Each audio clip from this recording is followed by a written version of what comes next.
और ये चैप्टर बहुत इंपॉर्टेंट है सभी बोर्ड के बच्चों के लिए। जो है अनुपात विश्लेषण, उसमें क्या क्या चीजें आपको पढ़ना है। तो बात विश्लेषण जो है ना, दो शब्दों से मिलकर बना है, एक अनुपात, दूसरा विश्लेषण। तो 2 और 4 का आपका संबंध क्या दिख रहा है, पहले ये बताइए 2 और 4 के बीच में क्या संबंध दिख रहा है। अनुपात विश्लेषण वित्तीय विवरणों के विश्लेषण, तुलना, निर्वचन की एक तकनीक है। आज का जो हमारा लेक्चर है उसका लक्ष्य हमारा जो है अनुपात विश्लेषण में ये 2 क्वेश्चन है। हेलो दोस्तों, क्या हालचाल, विजय सर आ गए आपके पास। हम लोग का जो एसएम शुक्ला सीरीज चल रहा था, इसमें ये एक जो है लेक्चर बाकी रह गया था। इसमें क्या होने वाला है, तो यहां पर हम लोग जानने वाले हैं अनुपात विश्लेषण के बारे में, जिसे लेखांकन अनुपात भी कहते हैं। आप लोगों के इस चैप्टर के जो जो इंपॉर्टेंट क्वेश्चन है आपको यहां पर बता दिया जाएगा, खासकर थ्योरी वाला।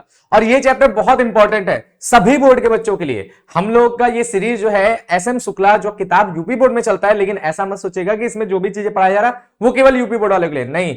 ये सीरीज जो है सबके लिए इंपॉर्टेंट है, सभी बोर्ड के बच्चे इस सीरीज को देख सकते हैं और अपने अपने इंपॉर्टेंट क्वेश्चन को तैयार कर सकते हैं। तो चलिए क्या होने वाला है इस चीज को हम लोग देखते हैं। सबसे पहली बात करें तो सबसे पहली बात करें जो हम लोग का लेखा शास्त्र है, उसी का ये किताब है एसएम शुक्ला, और इसके अंदर हम लोग इस चीज के बारे में देखेंगे कि हमारा जो चैप्टर है, ठीक है, उस चैप्टर में यानी हमारा जो है कौन सा, यानी हमारा जो है अनुपात विश्लेषण, उसमें क्या क्या चीजें आपको पढ़ना है। लेकिन इससे जस्ट पहले वाले लेक्चर में हम लोगों ने कंप्लीट किया था कुछ चीजों को, जैसे क्या हमारा जो है वित्तीय विवरण विश्लेषण, इसके बारे में जाना था, उसका उद्देश्य जाना था, आवश्यकता जाना था और सीमाएं जाना था। फिर उसके बाद वित्तीय विवरण विश्लेषण के जो है सभी प्रकार हम लोगों ने समझा था। उसके बाद तुलनात्मक वित्तीय विवरण और समान आकार वाले वित्तीय विवरण, इन सबको भी हम लोगों ने जाना था। और ये क्वेश्चन हमने आपको खुद से पढ़ने के लिए भी दिया था कि ज्यादा डिटेल से अपने अपने किताबों से पढ़ लें। आज का जो हमारा लेक्चर है उसका लक्ष्य हमारा जो है अनुपात विश्लेषण में ये 2 क्वेश्चन है। जैसे क्या अनुपात विश्लेषण क्या है, इसका अपना महत्व क्या है, इसकी अपनी सीमाएं क्या है, ये जानेंगे। और उसके साथ साथ मुख्य अनुपातों का आशय और उनके आदर्श अनुपात भी जानेंगे। और ये बहुत इंपॉर्टेंट क्वेश्चन है, ये सभी लोगों को जो है एकदम बढ़िया से याद रखना है। ठीक है, आपकी किताब में सभी के सभी आप जिस भी राइटर की किताब पढ़ते हैं उस किताबों में आपको क्या मिल जाएगा, उस किताबों में आपको जो है सारे अनुपात मिलेंगे लाइन बाय लाइन। उन सभी अनुपातों का आशय जानना है। और जब आशय आप पढ़ेंगे और जब फॉर्मूला याद करेंगे, दोनों याद करना, आशय और फॉर्मूला। जब आशय और फॉर्मूला याद करेंगे तो देखेंगे कि जो बात आशय में लिखा है वही बात फॉर्मूला में भी बन रहा है। यानी ओवरऑल देखा जाए तो अगर आप फॉर्मूला याद कर लेंगे तो आशय अपने आप याद हो जाएगा, और अगर आप आशय अपने याद कर लेंगे तो फॉर्मूला अपने आप याद हो जाएगा। तो इन दोनों पे काम करना है। उसके साथ साथ जो है क्या करना है, उसके साथ साथ जो है उनका आदर्श अनुपात। कुछ हमारे ऐसे आदर्श हैं, ठीक है, कुछ हमारे ऐसे अनुपात है जिनका अपना आदर्श पता है कि इतना उसका सबसे अच्छा आइडियल माना जाता है। एक स्टैंडर्ड है, जैसे कि हमारा जो है चालू अनुपात 2:1 उसका आदर्श अनुपात है। तो 2:1 है तो अच्छा है, अगर उससे ज्यादा है तो बहुत बढ़िया है ना बात, अगर उससे कम है तो खराब है। तो ये आदर्श अनुपात भी कुछ अनुपातों को होते हैं, तो उनको भी याद करना है। ये आपका इसलिए इंपॉर्टेंट है क्योंकि ये एमसीक्यू में तो आता ही आता है, साथ ही साथ वेरी शॉर्ट क्वेश्चन में इससे क्वेश्चन हर बार पूछा जाता है। ठीक है, तो आपका जो है 3 या 4 नंबर ये आपका कंप्लीट करा देगा। कभी कभी क्या होता है शॉर्ट में या लॉन्ग में भी इसको पूछ लिया जाता है। कैसे पूछा जाता है कि कुछ मुख्य अनुपातों के जो है आशय और सूत्र बताइए। तो जब आप याद रखे रहेंगे तो उसमें से 7, 8, 9, 10 जितने भी आपको याद है उतने का आप जो है आशय और सूत्र लिख देंगे तो आपका लॉन्ग का क्वेश्चन भी कंप्लीट हो जाएगा। यानी हर तरह के क्वेश्चन के लिए ये बहुत इंपॉर्टेंट है। ठीक है, अब बात करते हैं हमारा जो चैप्टर है, इसका नाम आप लोग को बता ही दिया कि लेखांकन अनुपात या अनुपात विश्लेषण है। अब इस चैप्टर के हम लोग चलते हैं, शुरुआत करते हैं क्वेश्चन पे। तो सबसे पहला क्वेश्चन है कि अनुपात विश्लेषण क्या है, इसका महत्व और सीमाएं बताइए। लेकिन ये अनुपात विश्लेषण जो है ना 2 शब्दों से मिलकर बना है, एक अनुपात दूसरा विश्लेषण। अब विश्लेषण के बारे में आपने पिछले वाले लेक्चर में जाना कि विश्लेषण क्या होता है, लेकिन ये अनुपात क्या होता है इसको समझेगा। अनुपात का मतलब होता है 2 चरों के मध्य संबंध। ठीक है, अनुपात क्या होता है, अनुपात का मतलब होता है 2 चरों के मध्य संबंध। अब 2 चरों के मध्य संबंध कैसा भी हो, ठीक है, उसको हम लोग अनुपात के रूप में व्यक्त करते हैं। अगर हम लोग इस तरह से बोलते हैं 2 चरों के मध्य संबंध बताने,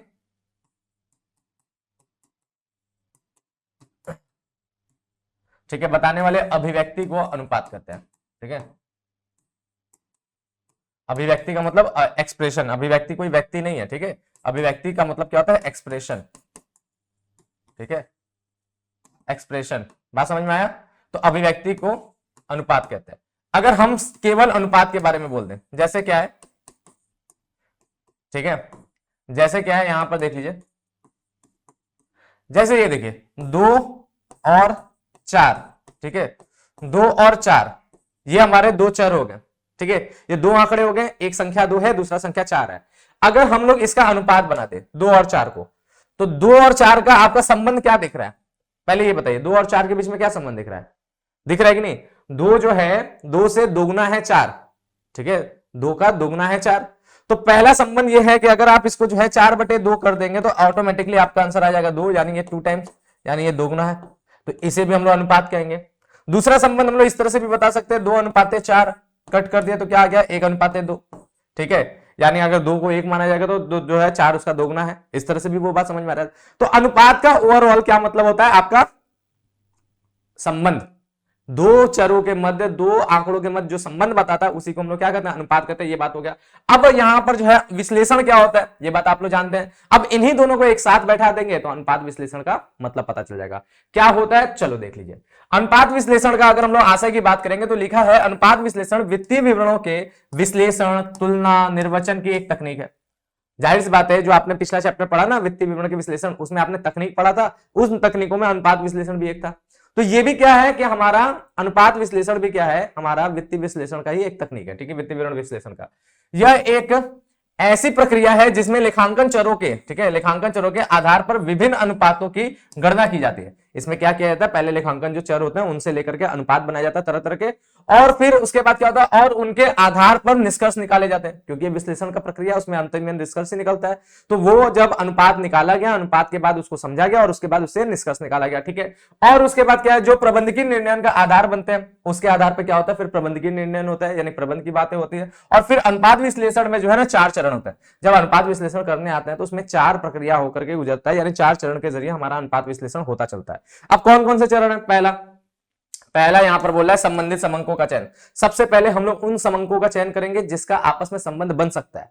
ये नहीं कि किसी का भी आप अनुपात निकालने लगे। भाई आप खुद सोचिए, जब विश्लेषण करने जाएंगे, जब संबंध बनाने जाएंगे तो उन्हीं का ना बनाएंगे जिसका आपस में संबंध है, तभी ना बनेगा। कि किसी का किसी के कोई लिंक नहीं, आप उसका संबंध बना लेंगे। हाँ, अब बोलिए ऐसा तो कुछ है नहीं ना कि आप किसी का भी किसी के साथ भी संबंध बना ले लेंगे, तो वो तो मतलब नहीं है। जैसे आप बैड डेब्ट्स का और एडवर्टाइजमेंट का संबंध बनाए, क्या संबंध होगा भाई।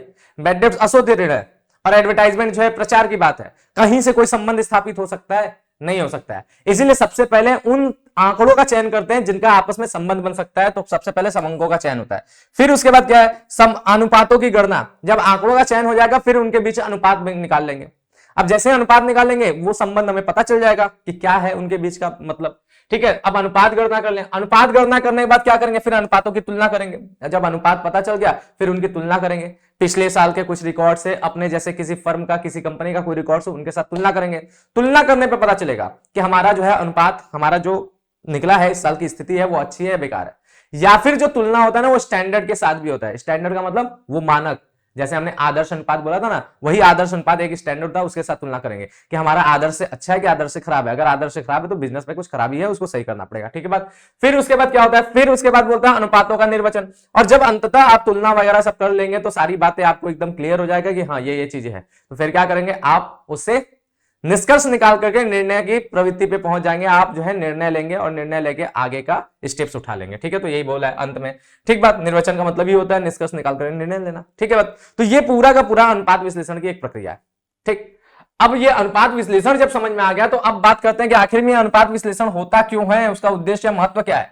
तो उसके उद्देश्य और महत्व को हम लोग कई जो है क्या करते हैं, कई पॉइंट्स में समझ सकते हैं। उन पॉइंट्स को डायरेक्ट देखते हैं यहां पर कि कौन कौन से पॉइंट्स है उद्देश्य और महत्व के लिए। सबसे पहला, लेखांकन संख्याओं के सरलीकरण में सहायक।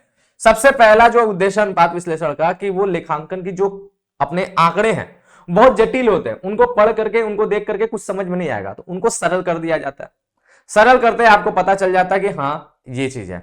जैसे आपको बिक्री और जो है लाभ दे दिया जाए, उसको देख करके आप जो है विश्लेषण करेंगे तो कठिन होगा, लेकिन इन दोनों के आधार पर अगर लाभ का प्रतिशत निकल जाएगा तो फिर आपका विश्लेषण करना आसान हो जाएगा। आप आराम से विश्लेषित कर लेंगे उन्हीं प्रतिशत को देख करके कि पिछले साल प्रतिशत कितना है, इस साल प्रतिशत कितना है। अगर प्रतिशत में वृद्धि है तो ऑटोमेटिकली अपना बिजनेस अच्छा चल रहा है ना बात। तो इस तरह से क्या होता है, चीजों को समझना आसान हो जाता है। और आप ये भी जानते हैं कि कोई भी आंकड़ा अपने आप में सर्वश्रेष्ठ नहीं होता, संपूर्ण नहीं होता। एक आंकड़ा दे दिया जाए, ठीक है, अगर दे दिया जाए एक आंकड़ा, जैसे कि मान लीजिए क्या कर सकते हैं कि एक बच्चा है जिसने जो है मान लीजिए एक बार एग्जाम में, ठीक है, एक स्टूडेंट जिसने एग्जाम में जो है 60 अंक प्राप्त किए, 60 अंक, केवल ये आंकड़ा दे दिया गया। अब इसको देख करके जो है आप क्या बता सकते हैं, बच्चे ने अच्छा अंक पाया कि बेकार अंक पाया? ये अपने आप में कुछ बता सकता है? नहीं बता सकता है। 60 अंक पाया, क्यों नहीं बता सकता है? जब तक ये ना पता चले कि ये 60 अंक कितने में से मिला है, भाई ये 60 अंक 200 में से भी हो सकता है, ये 60 अंक 100 में से भी हो सकता है, ये 60 अंक 80 में भी हो सकता है, और ये 60 अंक 60 में से भी हो सकता है ना बात? हो सकता है ना? जब ये 60 अंक अगर 200 में से होगा तो बोला जाएगा भाई लुटिया डुबो दिया है अपना, बर्बाद है, एकदम बेकार है, अच्छा मार्क्स नहीं लाया। अगर ये 60 अंक 100 में से पाया तो बोला जाएगा हाँ ठीक ठाक मार्क्स है, काम चला हुआ है, ठीक है। लेकिन अगर ये 60 अंक 80 में से लाया है तो बोला जाएगा बहुत बढ़िया, अच्छा काम किए हो, थोड़ा सा और मेहनत करना चाहिए, है ना बात? और अगर ये 60 अंक जो है 60 में से लाया है तो फिर तो क्या ही बात है भाई, 100% ले आया, सबसे बेस्ट है। तो आंकड़े अपने आप में कंप्लीट नहीं होते हैं, अगर उनसे कोई निष्कर्ष निकालना है, अगर उनसे कोई बात जानना है तो क्या करना पड़ता है, आपको किसी के साथ उसका संबंध स्थापित करना पड़ता है। यही यहां पर बातें हैं यहां पर कि संख्याओं के सरलीकरण में सहायता प्रदान करता है, संबंध बनाते हुए संख्याओं को बताता है, समझने योग्य बनाता है, ठीक बात। इसके बाद नेक्स्ट बात है, नेक्स्ट हमारा क्या है कि वित्तीय स्थिति के विश्लेषण में उपयोगी। इसके बाद क्या होता है कि जो वित्तीय स्थिति होता है उसका अगर उसका विश्लेषण करना है तो उसमें भी ये बहुत मदद करता है। वित्तीय विवरण में आपको सूचनाएं तो सारी मिल जाते हैं, लेकिन वो सूचनाएं समझने योग्य बनाता कौन है, जब उसका हम लोग विश्लेषण करते हैं। और विश्लेषण करने में जब हम अनुपात विश्लेषण का तकनीक प्रयोग करते हैं तो ये लेखांकन का बड़ा आसान तकनीक है, जिसके तहत हम लोग पूरा वित्तीय विवरण का विश्लेषण बहुत आसानी से समझ जाते हैं, कर लेते हैं, और इसमें अनेक प्रकार के अनुपात बनते हैं, ठीक है। और अनेक प्रकार के अनुपातों से हम अपने व्यापार की हर स्थिति को जानते हैं। जैसे इसमें लाभदायकता अनुपातों की गणना होती है, हम लाभ अर्जन क्षमता समझ लेते हैं अपने व्यापार का। इसमें जो है तरल अनुपातों की गणना होती है, हम अपने व्यापार की तरलता समझ लेते हैं, अल्पकालीन शोधन क्षमता समझ लेते हैं। इसमें जो है आपका जो है क्या गणना किया जाता है, तो इसमें जो है आपका ऋण क्षमता अनुपात, जैसे कि जिसको हम लोग दीर्घकालीन शोधन क्षमता अनुपात, जिसको शोधन क्षमता कहते हैं, उसकी भी गणना की जाती है। उसके जरिए पता चलता है कंपनी जो है ऋण लेने के लायक है कि नहीं, लंबा ऋण ले सकता है कि नहीं ले सकता है। और क्या करते हैं, इसी तरह क्रियाशीलता अनुपात पता चलता है कि कंपनी जो है कितना टर्नओवर कर रहा है, उसकी क्या क्रियाशीलता है, कितना अच्छे तरीके से वो काम कर रहा है। तो ये सारी की सारी अनुपात जो है एक पूरी कंपनी का दर्पण की तरह होता है, जिसमें पूरी कंपनी अपने आप आपको दिखती है, उसको देख करके आप समझ सकते हैं कि कंपनी की क्या स्थिति है। तो उसके विश्लेषण में ये बहुत ज्यादा अपना मदद देता है। फिर संचालन कार्य कुशलता को मापने में भी सहायता प्रदान करता है। इसके साथ साथ ये जो है ना संचालन व्यापार जो चल रहा है उसकी कार्य कुशलता को भी मापने में ये मदद करता है। कैसे?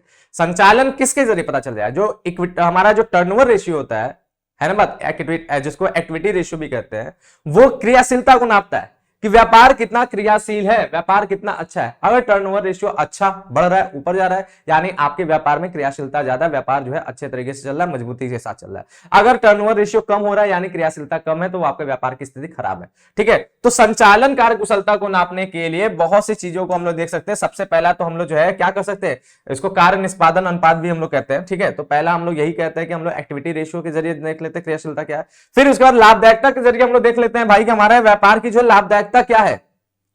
अगर केवल ये नहीं कि एक्टिविटी तो बहुत हो रहा है लेकिन प्रॉफिट ही नहीं हो रहा है, तब भी व्यापार की स्थिति अच्छा थोड़ी ना माना जाएगा भाई, उसके साथ साथ प्रॉफिट भी होना चाहिए। तो लाभदायकता अनुपात से भी पता चलता है कि हमारा जो है हमारे व्यापार में कितना लाभदायकता है, क्या स्थिति बनना है। तो ये सब चीजें आपको इन अनुपातों के जरिए मिल जाता है, ठीक है।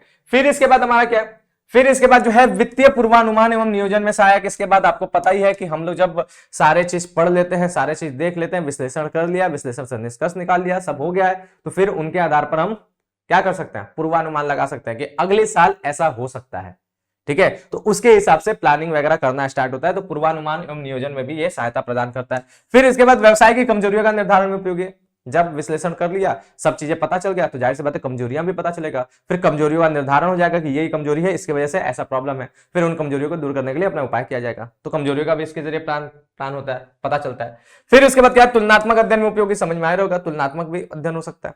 सारी चीजें हो गया, हमारे पास सारे रिजल्ट आ चुके हैं, अब उन रिजल्ट का तुलना करना स्टार्ट, इस रिजल्ट का पिछले साल से, उसके पहले साल से, या अपने ही जैसे किसी अन्य बिजनेस के, उनके साथ तुलना करेंगे। फिर इसके बाद हमारा क्या है, फिर इसके बाद जो है संप्रेषण एवं समन्वय में सहायता। अब ये भी याद रखिएगा कि विश्लेषण करके हम अपने पास नहीं रख लेते हैं, लेखापाल विश्लेषण करता है, अकाउंटेंट। अब अकाउंटेंट विश्लेषण करके उसे अपने पास नहीं रख लेता दबा के, बल्कि क्या करता है, बल्कि उस विश्लेषण को फैलाता है दूसरों तक।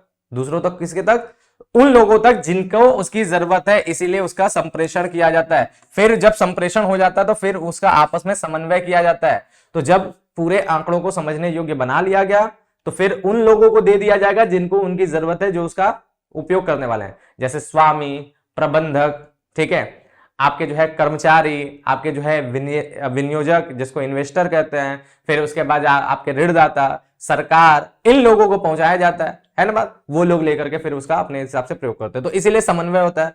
और साथ ही साथ अनेक विभागों में, अपनी कंपनी के ही अनेक विभागों में पहुंचाया जाता है।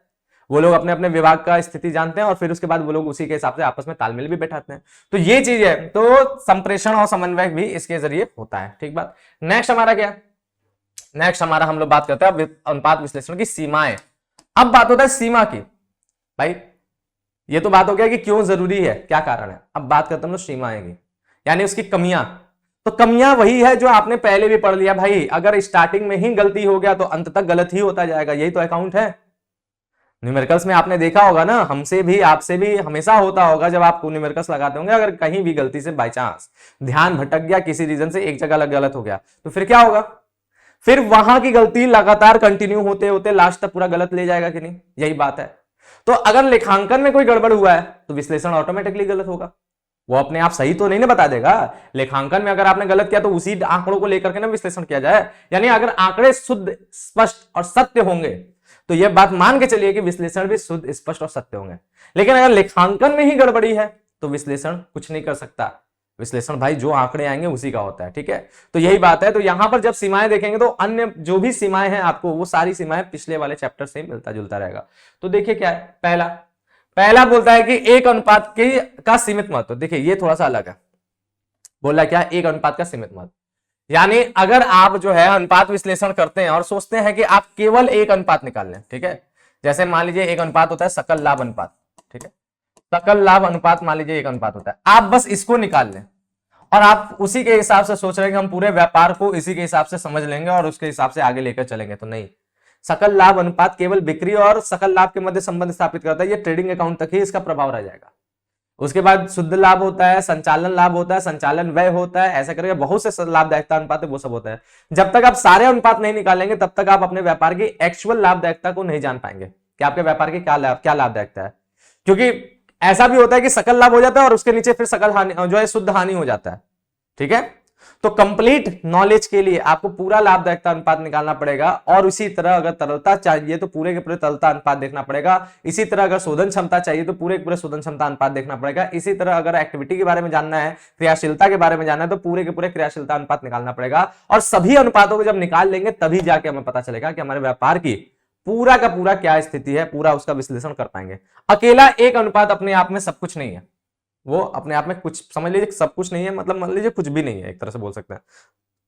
थोड़ी मोड़ी चीजें उससे पता चल सकता है जिसके लिए वो जाना जाता है, बस।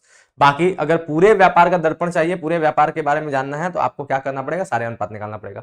फिर इसके बाद नेक्स्ट है मूल आंकड़ों की गलती का प्रभाव। हमने बोला ना कि भाई अगर आप जो है मूल आंकड़ों में ही यानी स्टार्टिंग में ही गड़बड़ करेंगे तो अंततः गड़बड़ आते ही जाएगा, है ना। बात समझ रहे हैं ना। जिस पेड़ का जड़ कमजोर होता है वो पेड़ भी कमजोर होता है, वही बात यहां पर है। जब आपका मूल ही गड़बड़ है, आधार ही गड़बड़ है, शुरुआत ही गड़बड़ किया, आपने शुरुआत में ही एक गलती कर दिया, तो वो गलती तो लगातार कंटिन्यू होते होते पूरा अंत तक जाएगा। तो यहां पर भी यही बात है कि मूल आंकड़े इसलिए सही होने चाहिए। अगर मूल आंकड़ों में कमियां हैं तो निष्कर्ष अपने आप में गलत ही निकलेगा, अनुपात विश्लेषण अपने आप में गलत ही होगा। ठीक है, फिर इसके बाद हमारा क्या है, फिर इसके बाद लेखांकन शब्दावलियों के विभिन्न अर्थ। इसके साथ साथ इसमें एक बहुत बड़ा समस्या है, एक जो है बहुत बड़ा समस्या है, वो क्या है, लेखांकन शब्दावलियां। बहुत से ऐसे लेखांकन की शब्दावलियां हैं, बहुत से ऐसे अकाउंटिंग टर्म्स हैं जिसका जो है आपस में मतलब जो है तरह तरह के निकल जाते हैं और उसके वजह से प्रॉब्लम खड़े हो जाते हैं। जैसे क्या होता है, आप जब एक्टिविटी रेशियो ही निकालते हैं तो वहां पर जो है ना कॉस्ट ऑफ गुड्स सोल्ड जानते हैं ना, बिक्री की लागत, कॉस्ट ऑफ गुड्स सोल्ड यानी बिक्री की लागत, और उसके साथ साथ नेट सेल्स। ठीक है, उसके साथ साथ नेट सेल्स, इन दोनों का वहां पर प्रयोग होता है एक्टिविटी रेशियो निकालते समय। जब कॉस्ट ऑफ गुड्स सोल्ड और आपका नेट सेल्स दोनों का प्रयोग होता है, अगर कॉस्ट ऑफ गुड्स सोल्ड है तो इसका प्रयोग करते नहीं है तो नेट सेल्स का भी उपयोग किया जा सकता है, जबकि दोनों में बहुत ज्यादा अंतर है। भाई कॉस्ट ऑफ गुड्स सोल्ड बेचे हुए माल की लागत है और नेट सेल जितना माल बेचा गया वो है, दोनों में बहुत अंतर हो गया। एक लागत की बात कर रहा है, एक जो है बेचा गया उसके मूल्य की बात कर रहा है। लेकिन यहां पर यही है कि आप जब निकालेंगे अपना एक्टिविटी रेशियो तो आप दोनों का प्रयोग कर सकते हैं। अब जब दोनों का प्रयोग करेंगे तो जाहिर सी बात है दोनों में आंसर अलग अलग आएगा। अब लेखापाल किस मेथड से निकाला था पिछले बार और इस बार किस मेथड से निकल रहा है, फिर उनकी तुलना करेंगे, अगर पिछले बार आपका इसके हिसाब से निकला था, इस बार आप इसके हिसाब से निकालेंगे, तो जाहिर सी बात है दोनों के अनुपात अलग अलग होंगे और फिर उन दोनों की आप तुलना करेंगे तो भ्रामक ही रिजल्ट आएगा। तो यही बात है कि लेखांकन के आपस में जो शब्दावलियां होते हैं उनमें भी आपस में बहुत ज्यादा प्रॉब्लम हो जाता है। ठीक है, जैसे यहां पर बोला है, जैसे बोला है कि लाभ ब्याज एवं कर से पूर्व का भी हो सकता है। ब्याज जो लाभ है ना आपका, वो लाभ आपका प्रॉफिट आफ्टर, ठीक है, प्रॉफिट आफ्टर टैक्स और आफ्टर जो है टैक्स और आफ्टर इंटरेस्ट भी हो सकता है, लेकिन और प्रॉफिट जो है बिफोर टैक्स और बिफोर इंटरेस्ट भी हो सकता है। ये दोनों प्रकार का होता है ना बात। तो अब जब लाभ दिया है तो कौन सा लाभ माना जाएगा, क्योंकि बस लाभ दिया है, अब आपके पास पता ही नहीं कि वो लाभ में जो है टैक्स और इंटरेस्ट घटा है कि नहीं घटा है, उस लाभ में जो है टैक्स और इंटरेस्ट जुड़ा है कि नहीं जुड़ा है, ये आपको पता ही नहीं रहेगा, उसके वजह से प्रॉब्लम खड़े होते हैं। तो इस प्रकार से ऐसे बहुत से प्रॉब्लम कर जाते हैं। जैसे एक प्रॉब्लम ये हो गया, एक हमने ये आवर्त अनुपात के तौर पर बोल दिया, यहां पर हो गया, ऐसे करके प्रॉब्लम हो जाते हैं जिनकी वजह से ये अनुपातों में एक कमी ये भी बन जाता है। फिर इसके बाद नेक्स्ट बात करते हैं, नेक्स्ट है लेखांकन नीतियों में भिन्नता। इसके साथ साथ लेखांकन की नीतियां भी अलग अलग होती हैं, अलग अलग लेखापाल अलग अलग लेखांकन की नीतियां अपनाता है। अब हम लोग तुलना करने के लिए अनुपात निकाल रहे हैं, हम लोग जब विश्लेषण करते हैं तो क्या करते हैं, तुलना करते हैं, है ना बात। अब जिससे के साथ तुलना करना है, अगर सेम टू सेम पैटर्न पे उसने लेखांकन किया तब तो तुलना हो जाएगा। सेम विधियों का प्रयोग करते हैं, सेम तरीके से अगर लेखांकन किया तो तुलना करेंगे तो सही रिजल्ट आएगा। लेकिन हमने किसी और तरीके से किया, उसने किसी और तरीके से लेखांकन किया, अब हम जाकर के अपना और उसका तुलना करें तो फिर क्या होगा, सही होगा तुलना, सही बताएगा रिजल्ट, नहीं बताएगा। तो यही बात है कि अलग अलग लेखांकन नीतियों की वजह से भी हमारा यह अनुपात विश्लेषण जो है उसका रिजल्ट जो है गलत आ सकता है। जैसे हरास की पद्धति अलग हो गया है, स्टॉक का मूल्यांकन की पद्धति अलग हो गया, ये सब जो होते हैं ना, ये अलग अलग पद्धतियां अगर इस्तेमाल कर लिया लोग तो फिर तुलना में गड़बड़ हो जाएगा। फिर नेक्स्ट क्या है, फिर नेक्स्ट हमारा मूल्य स्तर में परिवर्तन का प्रभाव, बहुत इंपॉर्टेंट है। अगर मान लीजिए आप अपने व्यापार के 10 साल के ग्रोथ को चेक करना चाहते हैं कि हमारा व्यापार 10 साल में कितना ग्रोथ किया, ठीक है, तो अभी मान लीजिए 2025 का चल रहा है ना बात, तो आप मान लीजिए 24 और 14 का आपस में तुलना करना चाहते हैं, ठीक है, तो आपने 2024 का जो व्यापार की स्थिति थी वो आपके पास रिजल्ट आपके हाथ में है, और उसके साथ साथ 2014 का व्यापार की जो स्थिति थी, ठीक है, इन दोनों का आपस में तुलना कर रहे हैं कि 2014 में हमारे व्यापार की क्या स्थिति थी, अभी हमारे व्यापार की क्या स्थिति है। तो भाई साहब 10 साल में बहुत सी चीजें हैं जिनपे जो है महंगाई का दर बढ़ने की वजह से जिनका रेट अलग अलग हो गया।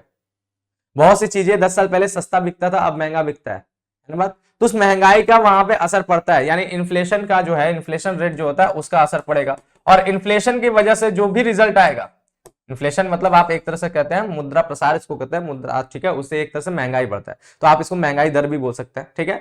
तो यहां पर क्या है, 2014 से 2024 के बीच में जो महंगाई दर है उसका भी प्रभाव यहां पर पड़ेगा लेखांकन पे। लेकिन जब आप लेखांकन किए थे वहां पे कुछ और रेट से, यहाँ पे कुछ और रेट से, और उनका जब तुलना करेंगे तो महंगाई बढ़ने की वजह से हो सकता है कि आपका स्थिति थोड़ा अच्छा दिखाए, लेकिन एक्चुअल में स्थिति खराब हो सकता है, ठीक है। तो ये भी एक प्रॉब्लम है, बात समझ में आया। तो यहां तक इतने जो है इसमें दिक्कतें हैं, ये इसमें सीमा हो गया। नेक्स्ट हमारा क्या है, नेक्स्ट हमारा है निरपेक्ष समंकों के अभाव में भ्रमपूर्ण परिणाम। निरपेक्ष समंकों के इनडायरेक्ट जो आंकड़े होते हैं उनके वजह से, ठीक है, अनेक बार निरपेक्ष समंकों के अभाव में भी जो है क्या मिलते हैं, जो है भ्रमपूर्ण परिणाम मिलते हैं। जैसे उदाहरण के लिए एक फर्म की बिक्री जो है 10,000 रुपए से बढ़कर के 20,000 रुपए हो गया, ठीक है, वही वाला जो है महंगाई वाला ही रेट यहां पर भी बताएगा, ठीक है। बिक्री में जो है 100% की जो है वृद्धि हुई, यहां पे दिख रहा है, एक बार बिक्री था क्या 10,000 से बढ़कर के 20,000 हो गया। अब आपको लग रहा है कि यहां पर कितना, तो आप अगर परसेंटेज में देखेंगे तो यहाँ पे 100% जो है वृद्धि हो गया, यानी दोगुना हो गया भाई, बिक्री दोगुना हो गया, क्या बात है, क्या बात है ना बात। और दूसरी बार आपका क्या हो, दूसरी बार फर्म की बिक्री जो है 50,000 से बढ़कर के जो है 70,000 रुपया हो गया, और एक जगह फर्म की बिक्री जो है 50,000 से बढ़कर के कितना हो गया, 70,000 हो गया, ठीक है। तो यहां पर तो ऐसे दोगुना वगैरह नहीं दिख रहा है, तो यहां पर कितनी वृद्धि दिख रहा है, तो यहां पर केवल 40% की वृद्धि दिख रहा है, ठीक है, लगभग 40% की वृद्धि दिख रहा है। तो अब ऐसे देखने पे समझ में आएगा क्या कि पहले वाले व्यापार में जो है दोगुना की वृद्धि है, यानी बहुत अच्छा है, दूसरा वाला व्यापार में जो है खराब स्थिति है। लेकिन एक्चुअल में देखा जाए तो ज्यादा बिक्री कहां पे हुआ है, ज्यादा बिक्री यहां पर अंतर देखिए, केवल 10,000 बढ़ा है, यहां पर देखिए 20,000 बढ़ा है, तो बिक्री तो ज्यादा यहां बढ़ा है, लेकिन प्रतिशत के तौर पर चीजें अलग दिख रहा है।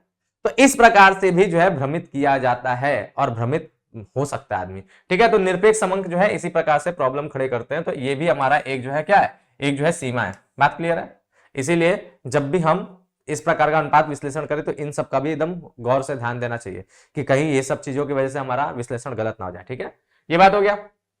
नेक्स्ट हमारा क्या है, गुणात्मक तत्व की उपेक्षा। ये बात तो आपको पता है कि लेखांकन में कभी गुणात्मक तत्व देखा ही नहीं जाता है, ऐसे बहुत सी चीजें हैं जो व्यापार पे सीधा सीधा प्रभाव डालती है, लेकिन वो जो है गुणात्मक होते हैं, जिसकी वजह से उसे लेखांकन में प्रयोग नहीं किया जाता, उसके बारे में लेखांकन में कोई यूज नहीं होता है।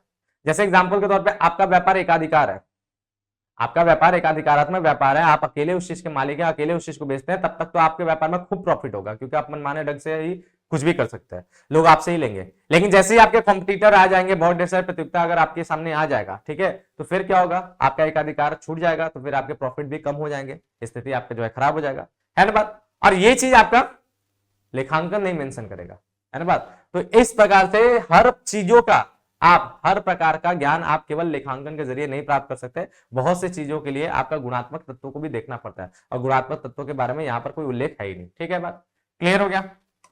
नेक्स्ट हमारा क्या है, ऐतिहासिक विश्लेषण। इसके साथ साथ आपको पता है कि लेखांकन में जो भी चीजें लिखा जाता है वो भूतकाल का होता है, यानी जो चीजें हो गया, और उसके हिसाब से हम भविष्य देखने की कोशिश करते हैं। ये तो गलत बात है ना, पुरानी चीजों के आधार पर भविष्य कैसे देखा जाएगा। भविष्य देखने के लिए आपको भविष्य के बारे में अंदाजा होना चाहिए कि भविष्य में ऐसा ऐसी स्थिति रहेगा, तब ना आप उसकी तुलना कर पाएंगे, तब ना उसके बारे में आप ज्ञान ले पाएंगे, तब ना उसके बारे में आप सोच पाएंगे, है ना बात। तो यहाँ पर यही चीज है कि आप भूतकाल के आधार पर भविष्य पे देखने की कोशिश करते हैं, तो ये जो है एक प्रकार से अपने आप को धोखा देने जैसा है। ठीक है बात, तो ये बातें हो गया। फिर इसके बाद हमारा अगला क्या है, अगला हमारा है प्रमाप अनुपातों के निर्धारण में कठिनाई।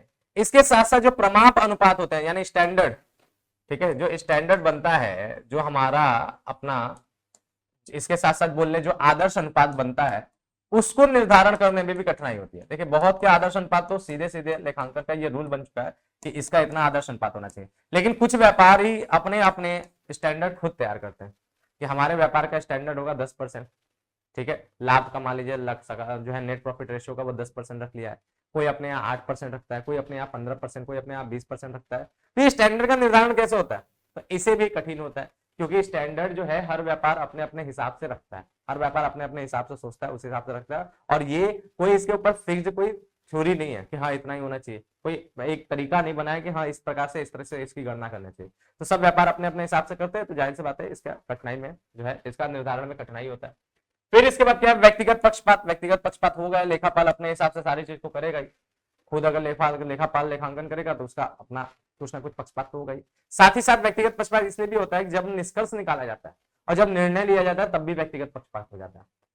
एक ही चीज को कुछ लोग अच्छा बोलते हैं और उसी चीज को कुछ लोग बेकार बोलते हैं, है ना बात। जैसे अगर आप अभी यूट्यूब पे सर्च कर लेंगे कि चाय पीना सेहत के लिए अच्छा है कि बेकार है, तो देखिए दोनों तरह के आपको वीडियोस मिल जाएंगे, अच्छा भी बेकार भी, और दोनों फैक्चुअल बात कर देंगे। एक बोलेगा कि हाँ चाय पीना अच्छा है, ठीक है, एक बोलेगा चाय पीना बेकार है। दोनों तरह का अच्छा बुरा दोनों प्रकार की बात बोलेगा। किसी भी गंदे से गंदी आदतों के लिए या अच्छी से अच्छी आदतों के लिए भी अगर आप जाएंगे, चीजों के बारे में अगर उस पर रिसर्च करेंगे, तो आपको पॉजिटिव निगेटिव दोनों बातें मिलेगा, क्योंकि हर सिक्के के दो पहलू होता है, और वो पहलू निकलता है पक्षपातपूर्ण सोच से। एक व्यक्ति होते हैं जिनका गुण होता है वो केवल पॉजिटिव बातें निकालना चाहता है, और एक व्यक्ति वो होता है जिनका गुण होता है जिसमें से केवल निगेटिव बातें निकालना चाहता है। तो ये हर चीज के साथ ये अप्लाई है। तो जब हम अनुपात विश्लेषण भी करेंगे तो उसमें भी पक्षपात का शिकार हो जाता है। ये नहीं कि रिजल्ट आ गया तो सब लोग सेम नजर से उसको देखेंगे, नहीं, जो व्यक्ति जैसा निष्कर्ष निकालना चाहता है अपने विवेक के हिसाब से उसका विश्लेषण करके वो वैसा ही निष्कर्ष निकालेगा, है ना बात। तो ये भी क्या है, इसका भी ये शिकार हो जाता है पक्षपात का। ठीक बात, क्लियर है। फिर इसके बाद हमारा क्या है, फिर इसके बाद जो है वित्तीय विवरणों के स्थानापन्न नहीं है। अब ये बात ये मत सोचेगा अनुपात विश्लेषण वित्तीय विवरण का स्थानापन्न है। वित्तीय विवरण बनेगा तब जाके अनुपात विश्लेषण होगा, उसका स्थानापन्न नहीं, बल्कि यह एक पूरक है। वित्तीय विवरण अपने आप में कुछ काम नहीं करता है ना बात, अपने आप में वो सब कुछ नहीं है, बल्कि जब तक आप इसका अनुपात विश्लेषण ना कर लें, जब तक आप उसमें विश्लेषण की प्रक्रिया को ना बैठा दें, तब तक वित्तीय विवरण पूरा नहीं है। इसलिए ये पूरक का भूमिका निभाता है, ना कि स्थानापन्न का, कि उसकी जगह यही बन जाए डायरेक्ट, ऐसा बिल्कुल नहीं है। ठीक है, तो ये बात आपको याद रखना पड़ेगा कि वित्तीय विवरण तो बनाना ही बनाना है, हाँ उसको और अच्छा करने के लिए और बढ़िया करने के लिए पूरक के तौर पर आप इसको भी रख सकते हैं। ठीक है, तो ये सब कुछ इसकी सीमाएं हो गए, और इसके बारे में हम लोग ये बोल सकते हैं कि अनुपात विश्लेषण की उपयुक्त सीमाओं का अर्थ यह नहीं है कि अनुपातों की गणना सावधानी से करनी चाहिए तथा उनसे निष्कर्ष निकालने में पूर्ण होशियारी रखनी चाहिए। ठीक है, तो पूरी सीमाओं का अर्थ क्या है, तो पूरी सीमाओं का अर्थ यही है कि आपको गणना सावधानी से करना चाहिए और निष्कर्ष भी एकदम होशियारी से निकालना चाहिए। ठीक है, बस यही एक लौता बात है। हमने बोला ना इसमें कोई कमी नहीं है, कमी बस इतना ही है कि आपने पहले कोई गड़बड़ कर दिया या अभी कोई गड़बड़ कर रहा है, बस यही कमी है। बाकी अपने आप में ये सबसे बढ़िया चीज है। ठीक है, तो ये हो गया अनुपात विश्लेषण की सीमाओं के बारे में। अब हमारा क्या है, अब हमारा ये क्वेश्चन कि मुख्य अनुपातों का आशय क्या और उनके आदर्श अनुपात बताइए। और ये हम बार बार बोलते हैं, ये क्वेश्चन आपके लिए होमवर्क है, सभी बच्चों के लिए। आप अपने अपने किताबों से, ठीक है, आप अपने अपने किताबों से जो भी आपके पास जिस भी राइटर का किताब है उस किताब से आपको जो है स्टार्टिंग के जो भी, जैसे लाभदायकता अनुपात का 4 ठो, तरलता अनुपात का 3 ठो, फिर जो है क्रियाशीलता अनुपात का 4, और फिर उसके बाद शोधन क्षमता अनुपात का भी जो है 4-5। तो ये जितने भी हैं तो 4, 4, 8, 4, 12 और 3, 15 मैक्सिमम है अनुपात, ठीक है। 15 मेन अनुपात है, उन 15 का आपको आशय, सूत्र और आदर्श अनुपात इतना आपको याद करना। और आदर्श अनुपात सबका नहीं होता है, ठीक है, आदर्श अनुपात सबका होता नहीं है। तो आपको जो है 15 अनुपातों का मुख्य रूप से क्या याद करना है, आशय और सूत्र। इसमें केवल आशय रखा है, लेकिन हम आपको बता रहे हैं कि आशय और सूत्र दोनों याद रखिएगा, ठीक है। ये अगर आपने याद कर लिया तो इससे आपके कंफर्म है कि क्वेश्चन आना ही आना है बोर्ड में। तो ये आपका एक इंपॉर्टेंट चीज है, इसको आप लोगों का होमवर्क है, अपने अपने किताबों से याद कर लीजिएगा, पक्का निश्चित तौर पर ये पूछेगा, ठीक है। तो चलो भाई, बस आज के लिए हम लोग का इतना ही। हम लोगों ने जो है क्या देख लिया, हम लोगों ने जो है अपना आज क्या देख लिया, तो हम लोगों ने देख लिया भाई आज अनुपात विश्लेषण, है ना बात। अनुपात विश्लेषण बोल रहे हैं उसको, या फिर क्या बोल सकते हैं, या फिर बोल सकते हैं हम लोग लेखांकन अनुपात, दोनों नाम से जाना जाता है इस चैप्टर को, या फिर बोल लेंगे लेखांकन अनुपात। ये क्या होता है हम लोगों ने अच्छे तरीके से जाना और उसके जो है इंपॉर्टेंट थ्योरी को समझ लिया, जो भी इंपॉर्टेंट क्वेश्चन बोर्ड में पूछे जाते हैं ये बात जान लिया, ठीक है। बाकी इसका न्यूमेरिकल आता है, एक बैलेंस शीट होगा, उसमें से 3-4 अनुपात निकालने के लिए न्यूमेरिकल आ सकता है लॉन्ग में, ठीक है। तो वो भी हम लोग जो है देखेंगे रिवीजन सीरीज में ही, ठीक है। तो होमवर्क के तौर पर वही है, याद करना है। आपको पता है एसएम शुक्ला सीरीज का जो होमवर्क क्या है कि जो भी चीजें पढ़ाया जाए वो याद कर लेना है सबको। एग्जाम से पहले तक उम्मीद करते हैं सब लोग का तैयारी हो ही गया होगा, बस ये चैप्टर आप पूरा कर लिए तो आपका अकाउंट्स का थ्योरी का पोर्शन लगभग तैयार हो जाएगा। बाकी रिवीजन सीरीज के जरिए अपना जो है न्यूमेरिकल्स भी तैयार करते चलिए, और अंततः आप लोग का एमसीक्यूज भी हो चुका है। अंततः लास्ट में एक और हम लोग जो है बढ़िया से एक जो है वीडियो लेकर के आएंगे एग्जाम के जस्ट पहले, और एग्जाम से पहले और भी छोटे मोटे जो वीडियोज आ रहे हैं एग्जाम की तैयारी को लेकर के, उन सबको भी ध्यान में रखिएगा। सारे वीडियोस आपके बोर्ड की तैयारी को लेकर के बहुत इंपॉर्टेंट है, ये सब चीजों को देखते चलिए, समझते चलिए, और अपने एग्जाम को पूरा एकदम बढ़िया से तैयार करिए, और उसके बाद रिजल्ट हम लोग के साथ अपना शेयर कीजिए, ठीक है। तो मिलेंगे हम लोग नेक्स्ट वीडियो में, तब तक के लिए थैंक यू, बाय, जय हिंद।